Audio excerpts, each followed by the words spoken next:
বর্তমান ইরান এবং যে পরিস্থিতি আমরা দেখছি, নবী সাল্লাল্লাহু আলাইহি সাল্লামের একটি হাদিস আমি স্মরণ করিয়ে দিতে চাই।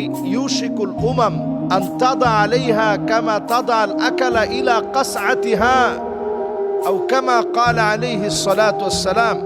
নবীজি সাল্লাল্লাহু আলাইহি ওয়াসাল্লাম জানিয়েছেন, সারা দুনিয়া একত্রিত হয়ে যাবে মুসলমানদেরকে গিলে খাওয়ার জন্য। সারা দুনিয়া ব্যাপী মুসলমানদেরকে মারবে, কাটবে, যার যার মতো করে মুসলমানদের মারামারি, মুসলমানদেরকে হত্যা করা, মুসলমানদেরকে শেষ করে দেওয়া। দস্তরখানায় যেমন অনেক ধরনের খাবার নিয়ে আমরা বসি, ঠিক দস্তরখানায় খাবার নিয়ে বসার মতো করে চতুর্দিকে মুসলমানদেরকে জুলম আর নির্যাতন করা হবে। এই জুলম আর নির্যাতন দিন দিন প্রকট আকার ধারণ করবে। সারা জায়গাতে মুসলমানদেরকে মারা হবে।